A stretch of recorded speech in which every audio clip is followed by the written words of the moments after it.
Brazil, 10%, 10%. Bangladesh is 74%. So you see what's going on. Pakistan, 58%. ট্রাম্পের কাছে 3 মাস সময় চাইলেন ডক্টর ইউনূস।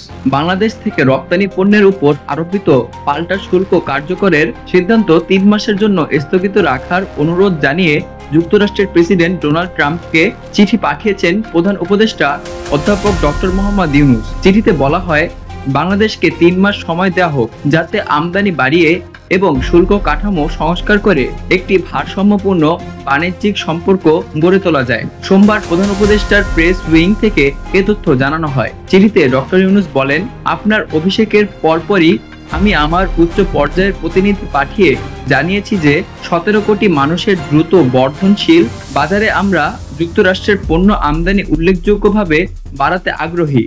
আমরা এই উদ্যোগ গ্রহণকারী প্রথম দেশ। প্রধান উপদেষ্টা আরো জানান, বাংলাদেশই প্রথম দেশ হিসেবে যুক্তরাষ্ট্রের তরলকৃত প্রাকৃতিক গ্যাস এলএনজি আমদানিতে বহু বছরের চুক্তিতে সই করেছে। ট্রাম্প প্রশাসন এলএনজি রপ্তানির নিষেধাজ্ঞা প্রত্যাহারের পর থেকেই সহযোগিতা সম্প্রসারণে কাজ করছে।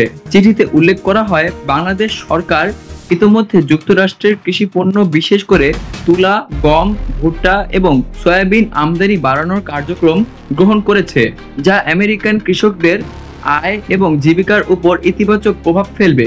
দ্রুত বাজারে এসব পণ্য পৌঁছাতে বাংলাদেশ একটি ডেডিকেটেড বন্ডেড ওয়্যারহাউস চালুর কাজ চূড়ান্ত পর্যায়ে রয়েছে, যেখানে এসব পণ্য শুল্কমুক্ত প্রবেশাধিকার পাবে। প্রধান উপদেষ্টা জানান, দক্ষিণ এশিয়ার মধ্যে যুক্তরাষ্ট্রের রপ্তানি পণ্যে বাংলাদেশই সবথেকে কম শুল্ক আরোপ করা হয়। তুলা, ইস্পাত, লোহা এবং কৃষি পণ্যে শুল্ক শূন্য রাখার প্রতিশ্রুতির পাশাপাশি গ্যাস টারবাইন, সেমিকন্ডাক্টর এবং চিকিৎসা যন্ত্রপাতির মতো শীর্ষ মার্কিন পণ্যের 50% পর্যন্ত শুল্ক হ্রাসের কাজ চলছে। তাছাড়া যুক্তরাষ্ট্রের পণ্য রপ্তানির বিদ্যমান অশুল্ক বাধা দূর করার পদক্ষেপ গ্রহণ করেছে বাংলাদেশ। এর মধ্যে রয়েছে পরীক্ষা নিরীক্ষার বাধ্যবাধকতা হ্রাস, প্যাকেজিং এবং লেবেলিং এর মানদণ্ড সহজীকরণ, শুল্ক প্রক্রিয়া সরলীকরণ এবং অন্যান্য বাণিজ্য সুবিধা সম্প্রসারণ।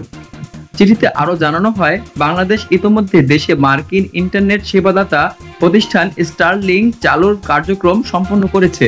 এর ফলে নাগরিক প্রযুক্তি, বেসামরিক বিমান পরিবহন এবং প্রতিরক্ষা খাত সহ বিভিন্ন উচ্চ প্রযুক্তি ক্ষেত্রে যুক্তরাষ্ট্রের বিনিয়োগের নতুন দ্বার উন্মোচিত হবে।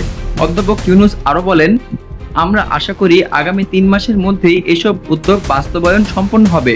এই সময়ের মধ্যে আমরা যুক্তরাষ্ট্রের কর্মকর্তাদের সঙ্গে পরামর্শক্রমে বাণিজ্য সম্প্রসারণ এবং ভারসাম্য তৈরির কার্যক্রম শেষ করব। চিঠির শেষ অংশে তিনি অনুরোধ জানিয়ে লিখেছেন, বাংলাদেশ থেকে রপ্তানি পণ্যে আরোপিত পাল্টা শুল্ক 3 মাসের জন্য স্থগিত রাখার বিষয়টি বিবেচনা করে দেখার অনুরোধ জানাচ্ছি। আমি আন্তরিকভাবে আশা করি আপনি আমাদের এই অনুরোধ গ্রহণ করবেন।